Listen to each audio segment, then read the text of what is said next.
Now, Miss C, your tile is here, so your door would not be below your tile. You gotta go now and move that up. Put on perpendicular so you go up straight, just as how it was before, and you move it up onto the tile.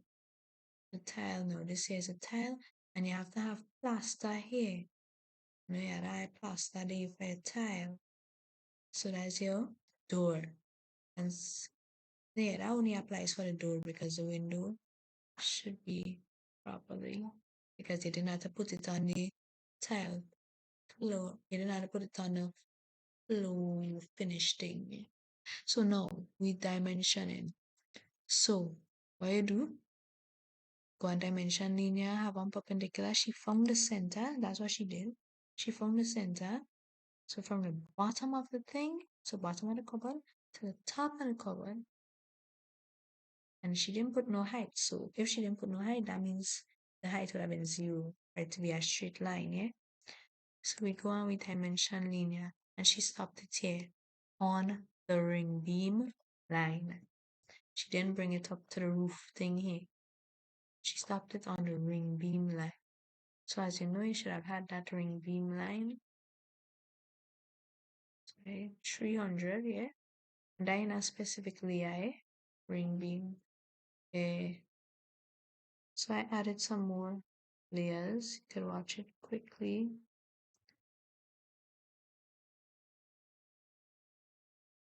So for stuff where she say like, oh, it have the same color, she said just put them in different layers even if they are the same color, and that way everything will be alright. That's why I see I separate stuff now, like the Oddfield, the hardcore, the concrete and thing. I separate them now in my layers. So what I'm looking for? The ring beam. Yes. So green dashed 0.2 ring beam or RB line. Should have had that already. So this here is your ring beam 300. So that's where you stop all your dimensions for the inside when you're dimensioning your fixtures. So your door now, she said that even though when you dimension the height of the door, so you start on the tile, even though when you dimension the height of the door, it never went up to the 2000, you will make it reach that 2000. So make it reach 2000, she say. So you go here, center, because that's where she did it from.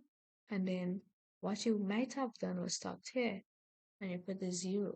But as you can see, it's 1981. We don't want to see that. We want to see 2000. So you go now, she say make it reach the 2000. You go now, you go up. Oh, what you do to get it to 2000? Simply find the 2000 by offsetting from where the door lays right now, which should be the tile floor finish. Find 2000 up. Then you start a dimension. You go from the middle on the tile floor finish. You go up and then you stop it here.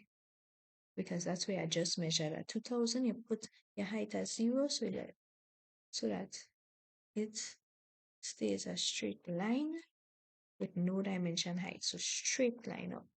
Then you press continuous and you stop it where? On the ring beam, the green line.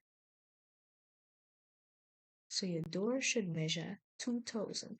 And then, of course, don't leave that line there. That line was just to help you find the 2000. You take it out now. Yeah. So two things dimension already. The window now. Same concept. But the window is the correct height. So nothing special about that. So you just go dimension. Here. You want to find the center. So simply find the center. Bring the line down to the finished full level now because you're just trying to align it to get a center and you stop right here. You go now, annotate dimension.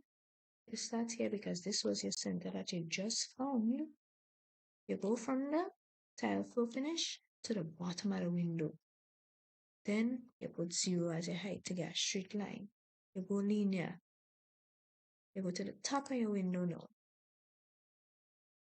Now you go again.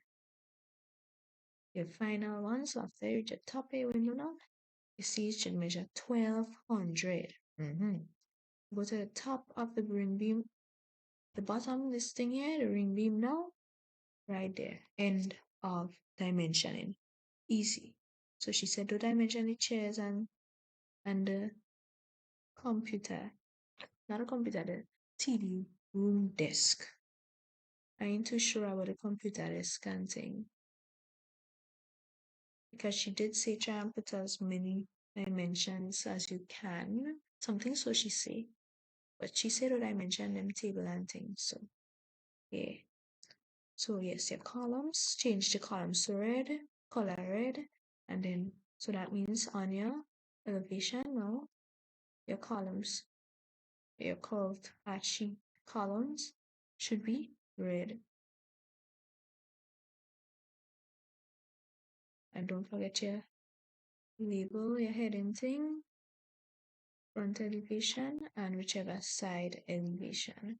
And then most importantly, don't forget to label your both of your building elevations with FFL dot platform level dot step ground level just on one side. So right here,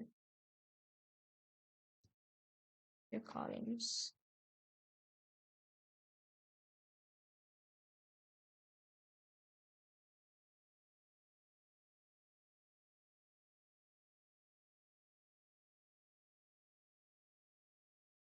Yeah, so mine fit on the one page. If it doesn't fit on one page, you go sheet 3A, 3 common A.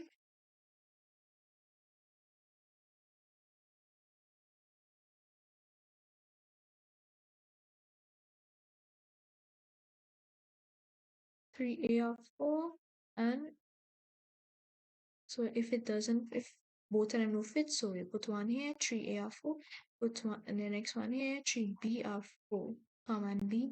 That's only if both of them can fit there. It should be able to fit. So your columns, red. And now that you matched your columns, this line which used to be a line which started from your building, it might have been still on the roof up here.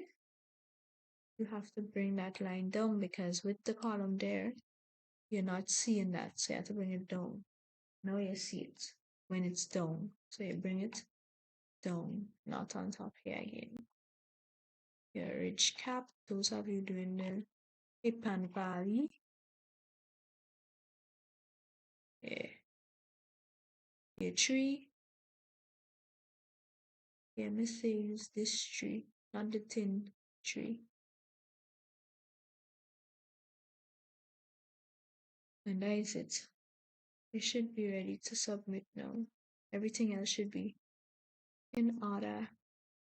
Don't forget your cupboards in your floor plan where it needs to be.